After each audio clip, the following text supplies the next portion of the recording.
A reunion 20 years after graduating from high school. The friendly atmosphere suddenly changed due to his remark. Working at a small college in the countryside. Seriously, you can see the difference in class. David, an old classmate, looked down on me with a mocking tone.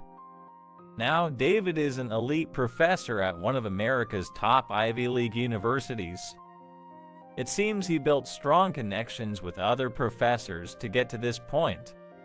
And he looked smug, as if he had finally avenged all the past slights.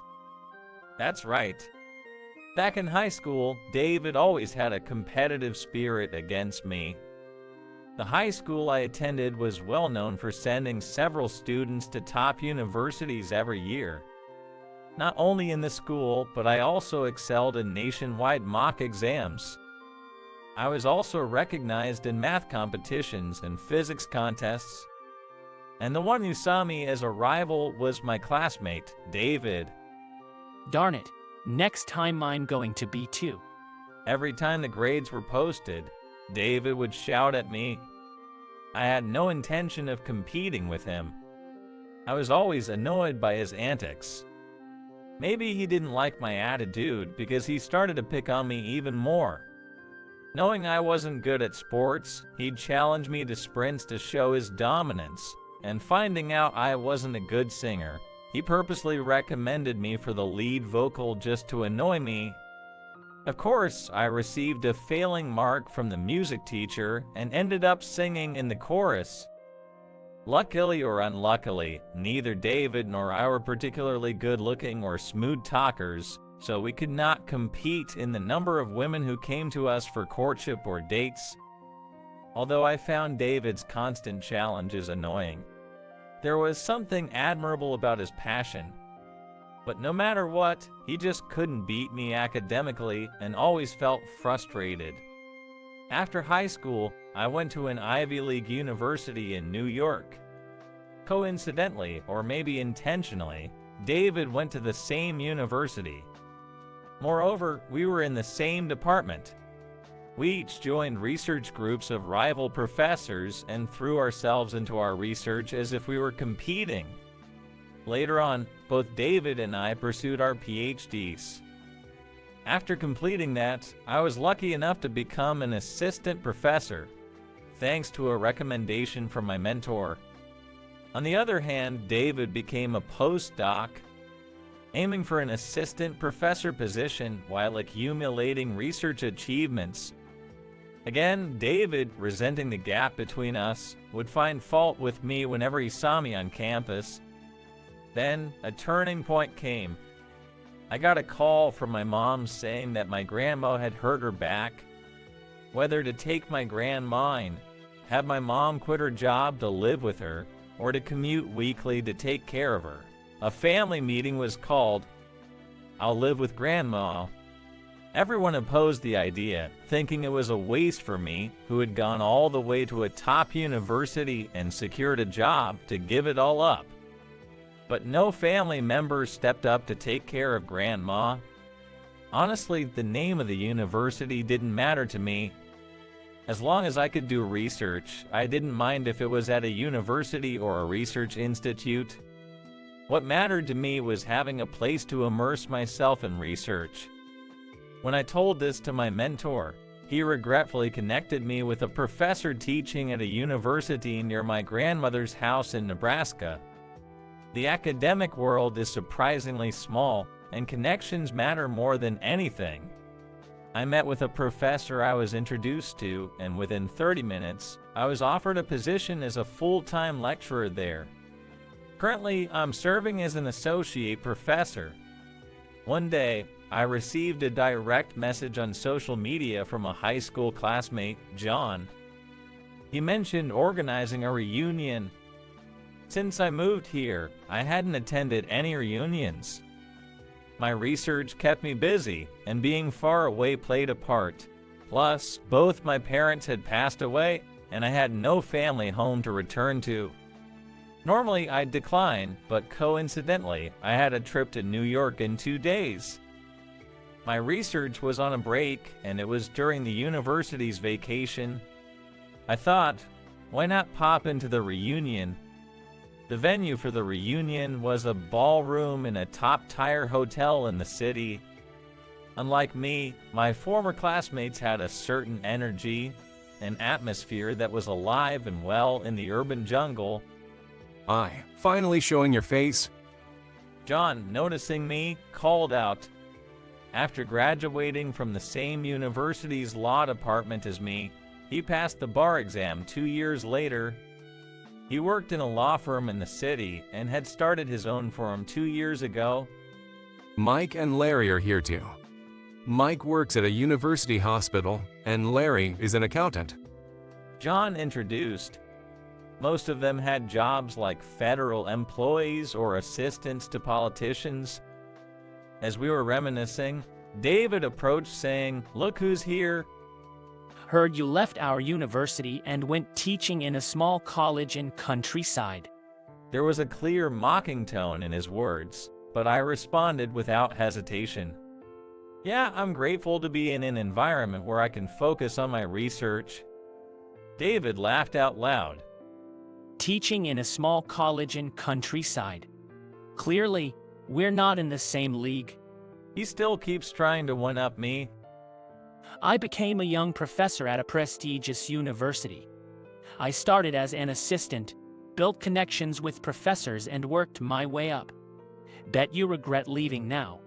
He had a smug look on his face, as if he had finally avenged past humiliations. I knew you kept trying to reach out to me, but it's too late to come back now. You must regret quitting college back then. It seemed he had misunderstood something.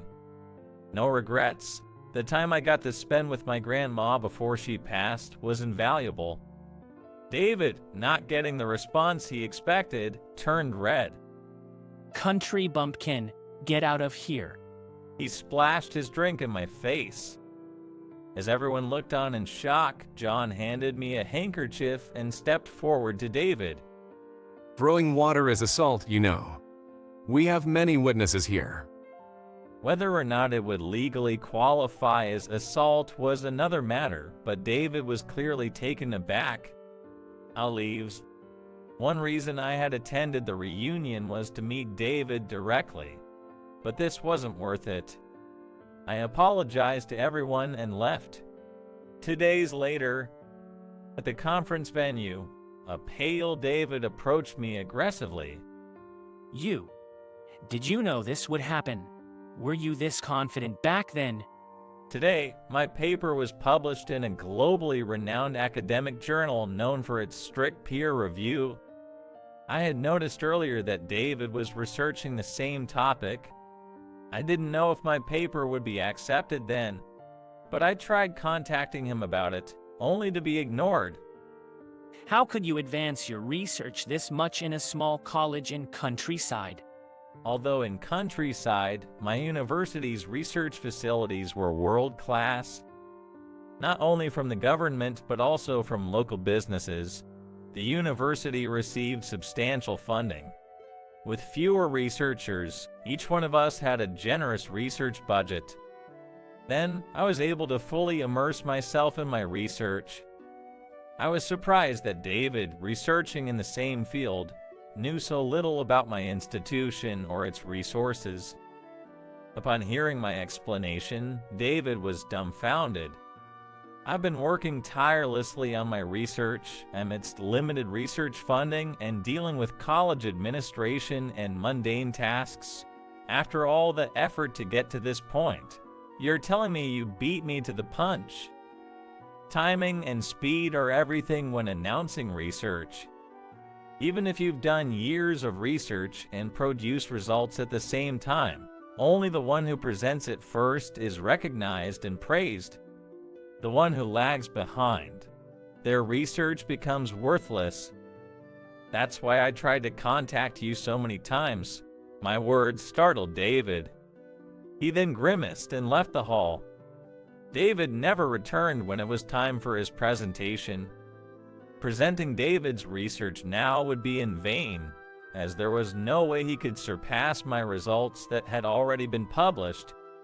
Unable to face his defeat, David ran away. Later, I heard that David was suspended because he skipped his presentation. My paper became a hot topic worldwide, and not only was I invited to give lectures domestically but also abroad. Moreover, I received offers to join as a visiting professor from the university where David worked and from several universities abroad. Of course, I was grateful, but I turned down all of their invitations. While working in this research facility, I set a goal. I wanted to create an environment where students could freely conduct their research. Currently, many universities have reduced research funds. In addition to it, students have to be mindful of factions and professors and are saddled with administrative tasks, making it hard to focus on research. I aim to provide young researchers a place where they can dive deep into their work.